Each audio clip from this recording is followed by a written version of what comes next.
it is reality in that person's mind.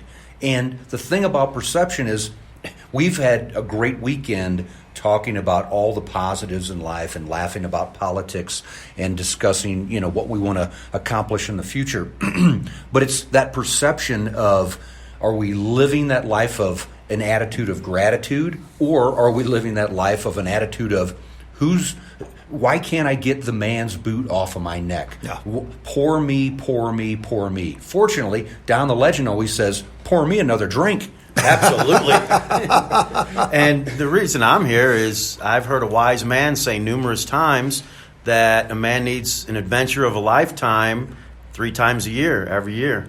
And that's why I'm here. That guy's not so wise. He just happens to be sitting right next to me. But you do that, and this whole extended weekend has been the adventure of a lifetime, and we're not done. We have one more stop to make, and then we get to drive in the snow to Albuquerque. Absolutely. So mountains are wonderful, mountains are fun, but you get snow in the mountains, my friend.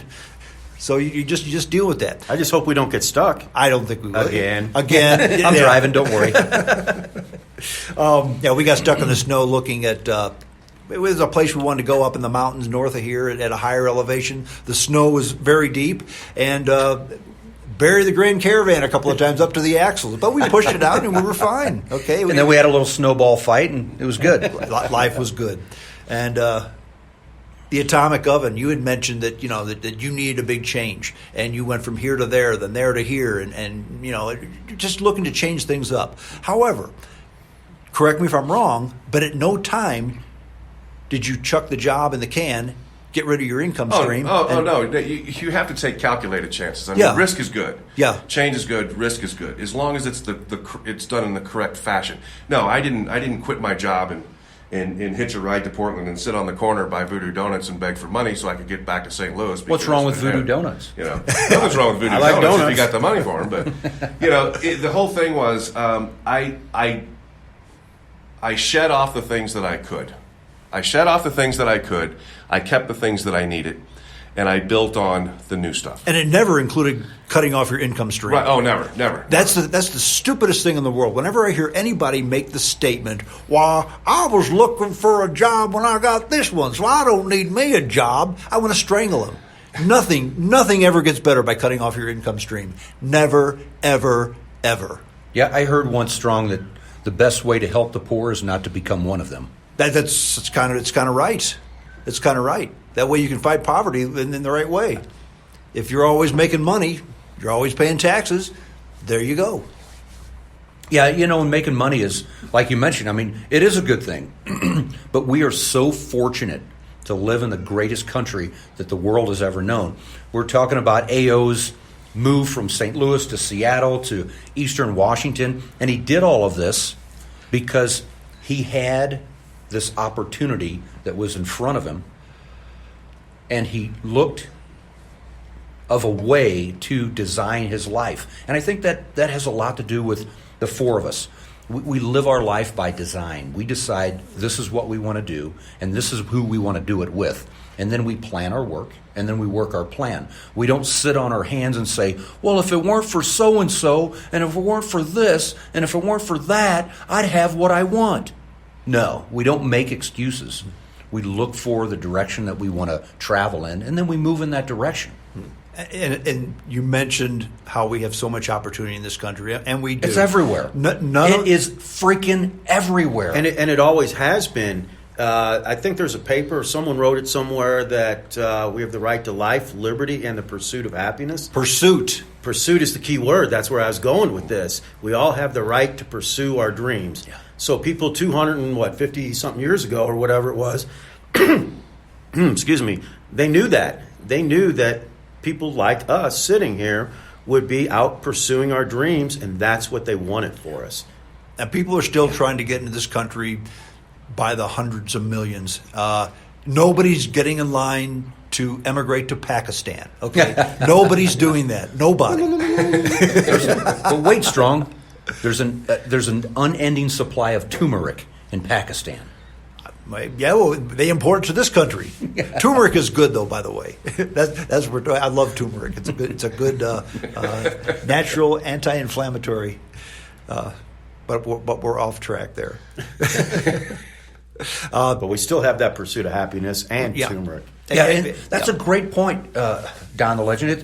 It's crazy because if we go back, let's go back 150 years. You know, who lived out in the mountains 150 years ago? The mountain men, fur trappers. Yeah. Yeah. And those mountain men, here's what I respect about those guys. They pretty well gave the middle finger to everyone else and said, I'm going to go live in the mountains.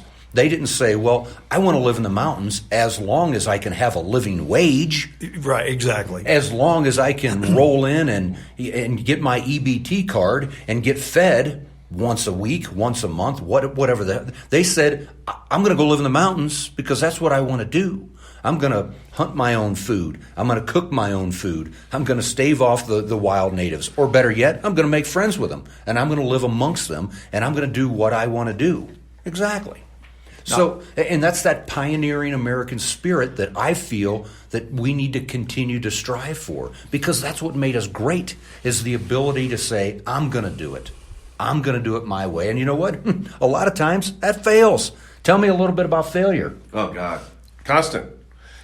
You know, there's a way to be successful and there's a way to fail, and failure comes much more often than success. Damn but right you it have does. to do it with a level of finesse that the failure is only affects you for the shortest amount of time. And temporary. You pick it back up. You pick it back up, and you start with the successes. I last year at this time, or last August this time, the dog and I took a trip, and I was in the middle of a project that was completely shut down by the time I met Mad Dog in Vegas. The financing for the project was dead, and I found that out like an hour beforehand. Mm-hmm. I've got a big chunk of money, my own money, tied up into this that wasn't going to come back, and winter coming on. So we talked that entire week while we were on the road. I came back, and in 2 weeks, not only did I have financing secured, but I had a start date. I spent 2 weeks busting my ass, 7 banks, 1,000 phone calls. How do I make it happen? That's what I mean when I say you take failure and you turn it into a success. You use failure gracefully. The greatest hitter of all times in baseball, in my opinion, was the great Ty Cobb. He had a lifetime batting average of .367.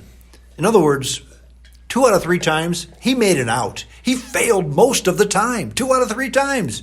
Greatest hitter to ever live. So you're always going to have failure. You're going to have times in your life where you're going to have a string of successes. But then you're going to have a time, and you think you can't lose. Then you're going to have a time where that worm is going to turn. And you can certainly have a string of failures.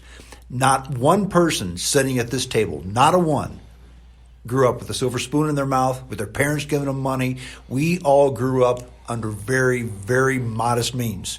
Agreed? Yeah. Yep. Absolutely. Okay. And does anybody in this room really want for anything, what do I want to say? Monetarily? Yeah, just we drive the car we want, we live in the house we want, we buy the things we want. We're not going to say, oh man, I guess I need to go to the food pantry and pick up some food, or I can't buy this cut of meat, I got to buy hamburger. We do what we want. We have the ability to do the adventures of a lifetime. Exactly. And I will also say, and again, correct me if I'm wrong, while we are, I guess maybe I wouldn't say we're really exceptional individuals. There's that nobody is a Rhodes Scholar here. Nobody graduated from Harvard. Nobody is a genius on an IQ. We're very average folks. The reason I say that is we all started off with next to nothing. We have a whole lot more than nothing right now, and there's really nothing super special about any of us. It just, the big thing that we have in common is the amount of effort that we're willing to put forth to accomplish our goals and buy those tickets in life to make us smile. That's the only thing we have in common. That's the thing, the driving factor. As you said, Don the Legend, being in this country where we have the freedom to pursue that happiness, that is the menu for success. That's the recipe for success, I should say. Tom McGovern, you're a culinary wizard in some ways, okay? So you know the recipes. That's a recipe, right? If you want to make a great flambe, you got to put great ingredients in there and the effort. Yeah, life is a recipe, okay, and it's always not followed the way it should. Mad Dog, you took your business and you built it, you designed it, you developed it around what you could accomplish, how you could accomplish it, what works for you, and how it's going to be successful. It's a unique business, right? It is. Altogether. Yeah, it is. And interestingly enough, when you told the story about a year ago when you and I went on our Southwest expedition, I remember that so vividly. You were in Las Vegas, and we met. We're sitting at a high top table at, I think it was a Subway. It was Subway. Yeah, and and you had just found out that the banks had basically told you, we're not going to do the deal unless you come in with like 50% of the capital. And you were beside yourself. You were like, what the fuck? This is bullshit. Everything that I planned and I pushed forward and all this money that I've put up and everyone's telling me no. I mean, it was, you had reached DEFCON 4 because you thought right there that the bottom was fucking pulled out from underneath you, that the chair had one leg left on it. And within 5 days, you came up with this plan to move forward, to take what you've learned, go back with this new information, and make this new project, this new goal, this new dream come to fruition. Now we fast forward, and you have that dream. It's sitting right there, that investment, and it's providing you the opportunity and the income to do what we're doing now.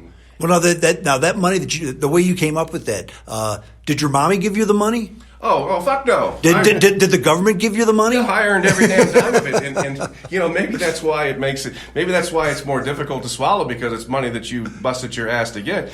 I guess if You made that money how?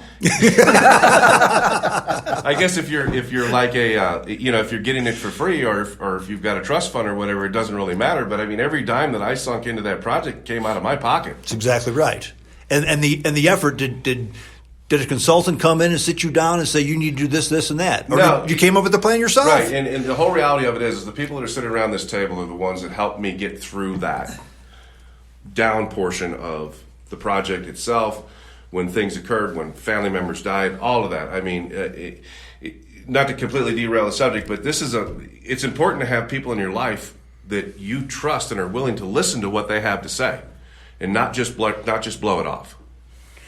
Real simple. I read a morning quote every morning just to fill my mind with the pure, the powerful, and the positive.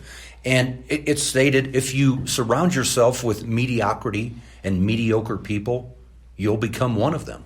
Mm. And I'm not saying that, well, you have to elevate yourself and be with Rhodes Scholars and the educated and the gifted. That's not what I'm saying. What I'm saying is that if you surround yourself with what I like to call your mastermind alliance, and pick those people carefully, but if you do, and you surround yourself with those like-minded, goal-driven, positive people that perceive life is a gift and it is granted to all of us, and take the bull by the horns, then you can really accomplish what you decide you need to accomplish, or what you want to accomplish. You can. But if you go the other way, and we talk about this all the time, AO, and say, what is someone going to give me?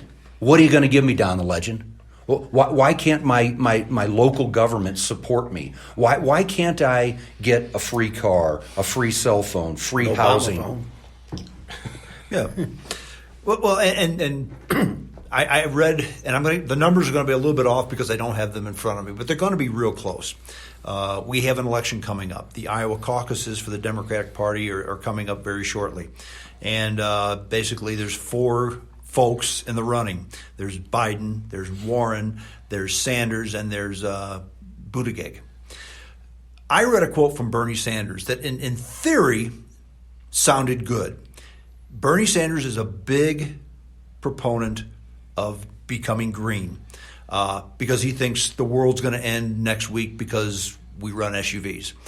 And he's interested. And again, these figures aren't exactly, I don't have them in front of me, but basically he wants to put something like $16 trillion into turning our energy core into green energy, getting rid of all fossil fuels, becoming 100% renewable energy. 16, 17 trillion. I forget the number. Friends, the GDP of the United States is 22 trillion.